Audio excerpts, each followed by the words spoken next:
Hello, my friends. Welcome to the Sunshine Study. Today, I thought we'd talk about sacred spaces, a signature space for you. And YouTube suggested that I do this video. Let me read you the title, it's beautiful. Cultivating a signature space, how your environment reflects your inner growth. It's a gorgeous title, isn't it? So, where is the joy in creating an environment that nurtures you on the outside and on the inside? Now, one of my great passions is order and decluttering and organising. It gives me such joy. And for somebody who likes simple, minimalist living, obviously I have a joyous sunshine study.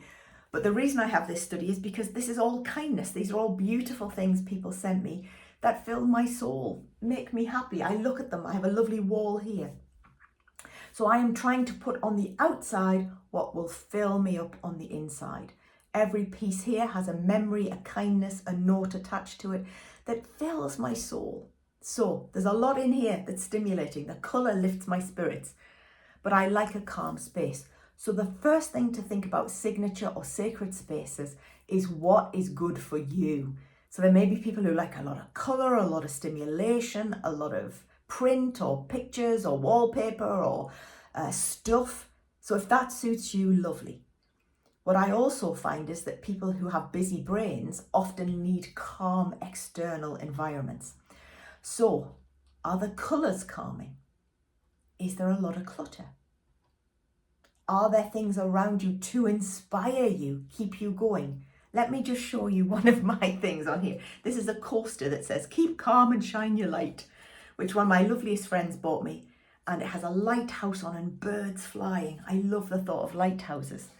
I've got another lovely thing here, just these little reminders of happiness. And it's a pen and it says, "Choose happiness." And it goes in its little pen stand. Now that's just daft carry on. But it reminds me. So have you got things in your environment that cheer you up?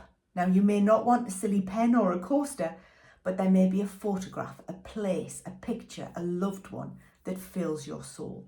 So I think one of the things is know yourself, know what is good for you, and then have things around you to inspire you. And also be very comfortable at reducing the things you own, decluttering the things you own, and wondering, is this fitting now? Have you got things up that suited you 10 years ago but don't suit your life now or know you? There are lots of things that we think, oh, I better hang on to this or whatever, but somebody else could be blessed to have it. Remember that, if you pass it on or you give it away or you give it to a charity shop. So think about that. Does it serve you now? The other thing about sacred spaces is that sometimes it's the people in them, it's the creatures, the pets, the plants. So it may be that some living things, some seeds on a windowsill, fill your soul and let some fresh air in. It may be that you want to open your doors and windows to let some air flow through. And it may be that you want to do a radical declutter because there's just too much stuff and you don't get any rest and you can't think. And I love decluttering. So maybe one of the first things to do is put things where they should be. Take something out every time you leave a room. And maybe think about the ideal space you would like. What would you like to look at? Now, this might be doing a collage or a vision board or a Pinterest board or some kind of mixture of knowing what you like. And I love white, I love green, I love cream, I like sort of taupey colours, and I like pink.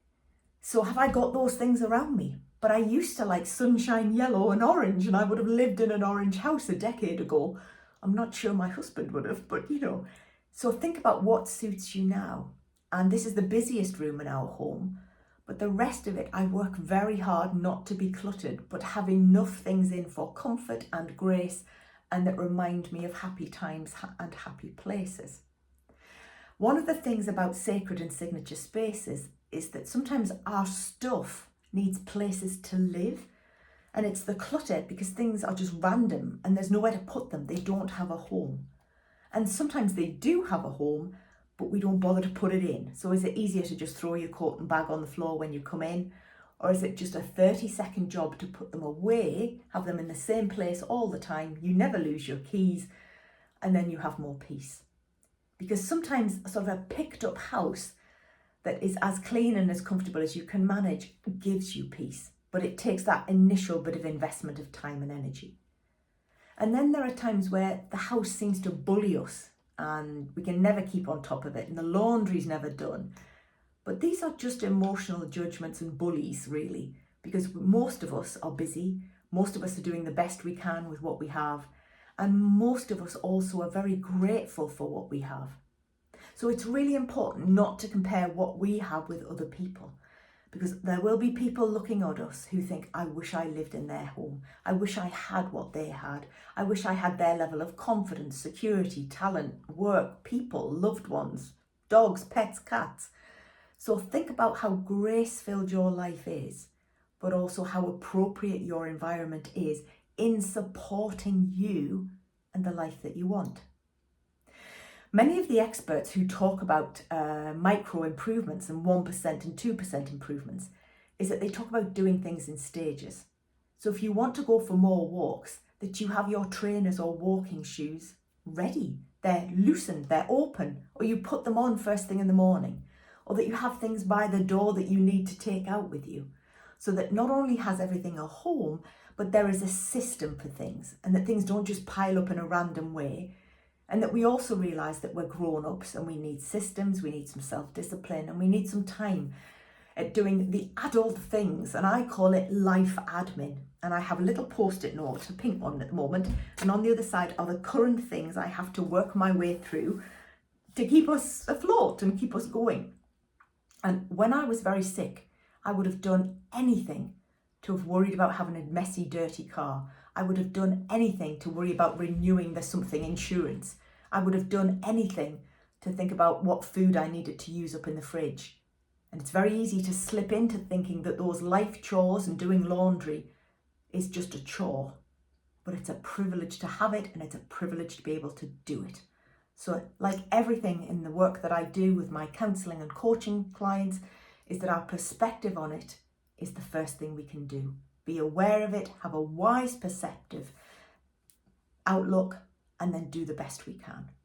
So think about your space, and it may be that you have to transform your whole home, or it might be just a little messy corner or half a drawer, or just the spoons in the drawer. So think about what you can do in a manageable way, and also what might bring you more comfort and peace. And I thought the other day, it would be lovely if we had an extra couple of hooks here, because my husband's hoodies wouldn't be on the floor all the time or on the exercise bike.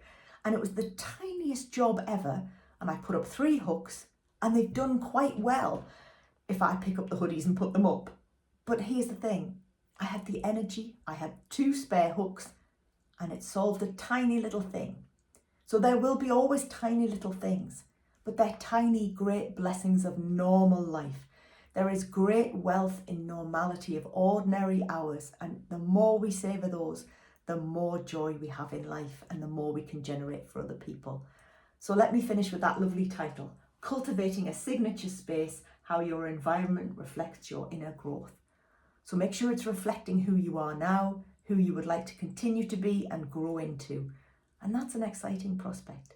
I hope you find some lovely pictures, photographs, plants, pictures, anything you want to do, crafts, quilts, what suits you, what is wise for you, what is comfortable for you, and be at peace with discarding that which you have outgrown. Take care, my friends. God bless, be safe. Please comment about your spaces, how you view your home, what you'd like to do, and that it doesn't have to be posh or expensive. It just has to be sincere, sustainable, and if we can, as green and as clean as possible. Take care, my friends. God bless.